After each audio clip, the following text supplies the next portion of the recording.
ওসমান হাদির ওয়াইফ যেই পরিমাণে পর্দাওয়ালী নারী, বাংলাদেশের মানুষেরা বড় অবাক হয়ে গেল।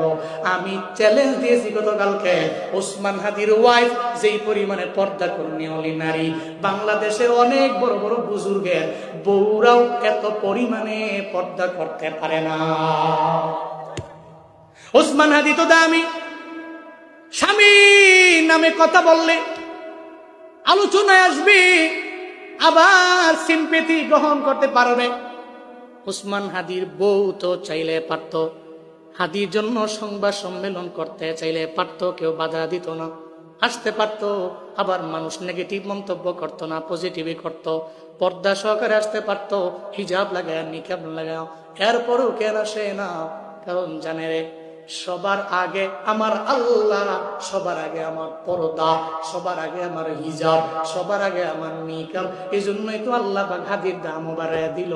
এই ওনার বউ কেন আসা লাগবে? ওনার জন্য কথা বলার মতো লোকের তো অভাব নাই। আজকে জানাজার মধ্যে লাখো লাখো জনতা, এরা কেন আইলো? এই হাদিরা তো কেউ চিনে না, এক সপ্তাহ আগেও তার ব্যাপারে জানতো না। এখন তো মুরব্বীটা ওনার জন্য কান্দে, একটা ছোট্ট বাচ্চাও কান্না করে, একটা মাদ্রাসার হুজুরেও কান্না করে, বড় বড় উলামায়ে কেরামেরা ওর ব্যাপারে কান্না করে। এই আমার তো আত্মীয় না, এরপর আমি জানাজায় কেন দৌড়ে গেলাম? অনেকের তো আত্মীয় স্বজন না, তাহলে লাখো লাখো মানুষ জানাজার মধ্যে কেন আইলো? এটা কেন আইছে জানো নি?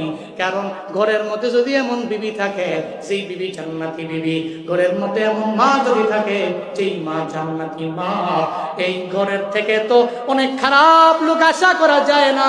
আবার যদি হাদির মতো এমন সাহসী হয় যারা শাহাদাত কামনা করে, এদের জন্যই তো লাখো লাখো মানুষেরা ভিড় জমায়। আমি আমার জীবনেও আমি এত বড় জানাজা নিজে পড়ি নাই, জানাজার মধ্যে এত লোক আমি দেখি নাই। এত লোকের সমাগম কেন হলো? কারণ জানো নি? কারণ এটা আসমানি ফয়সালা। আসমানবাসী যার প্রতি রাজি, মানে ফেরেশতারা যার প্রতি রাজি, আল্লাহ যার প্রতি রাজি, দুনিয়ার সব লোকেরা এর প্রতি রাজি হয়ে যায়।